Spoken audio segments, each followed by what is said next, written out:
This is Alice Melendez, Laura Freeman's daughter. Alice, you've procured a grant from the USDA to support climate smart farming. Yep. Why do you want to affiliate with the Savory Institute?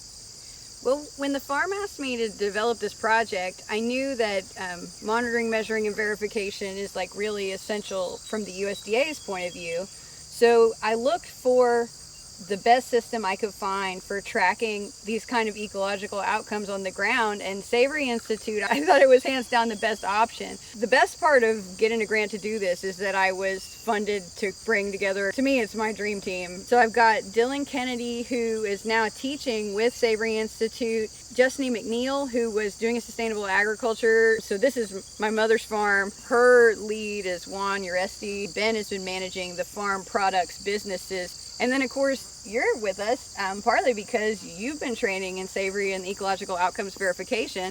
This is Laura Ann Freeman, founder of Laura's Lean Beef, a national beef brand that she built into $230 million in retail sales. Then she sold it in 2008. Laura, you could retire. What are you doing now? As I sold the company, I had a fellowship with very fancy academics. They were modeling climate using global systems like pollution, ocean warming, and in their models, they hated cattle. They hated all ruminants. I realized that they were just wrong. They had modeled feedlot systems. Well, okay, so talk about the modeling of feedlot systems and how that's different from what you're doing. What we're doing here is all pasture-raised beef or beef raised on fertility provided by them. It's a circular system. So you're saying that the feedlot beef is what they incorporate into these models, but what you're doing is different. Are you saying that cattle can actually be beneficial? There's no question about it. Cattle in the landscape, like you're seeing here, provide the fertility, provide the weed control. They even can work on the water cycle. We're here with Juan Oresti, the farm manager with Mount Folly Farms. Juan, this is a beautiful crop of corn behind us. Tell us how you did this. We use our cattle to fertilize this corn where we rotate the cattle.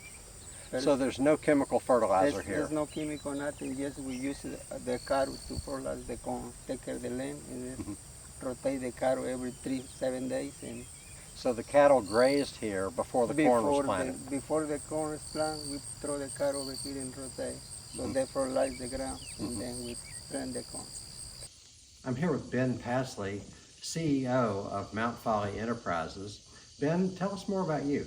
I'm a fifth-generation tobacco farmer by trade. I went to a state school here in Kentucky where I was able to stay on the farm and still work. I spent a little bit of time in state government and then was fortunate enough to connect with Miss Laura as a young professional, and then have been here ever since.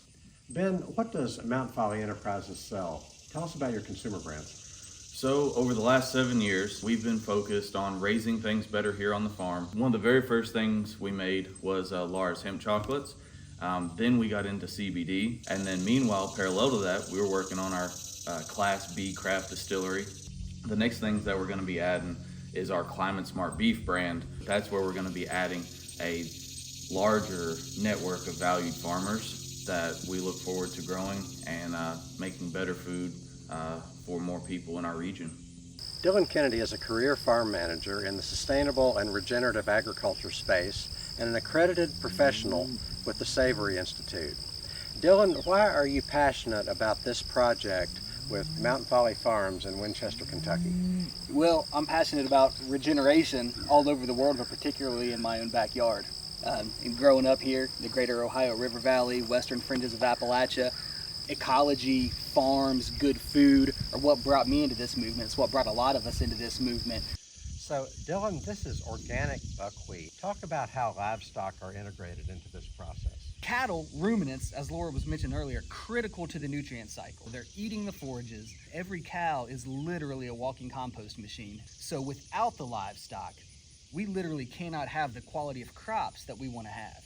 And not only do we not get the quality of crops, but then we're forced to import nutrients from other places. So this organic buckwheat, it could be fed to a vegetarian or anybody else, but the livestock are critical to the production of this. What we're doing is looking at the big picture. Through the lens of holistic management, we recognize that there's a social component, an economic component, and if we're not addressing that triple bottom line, as we call it, we're not going to make the difference that we want.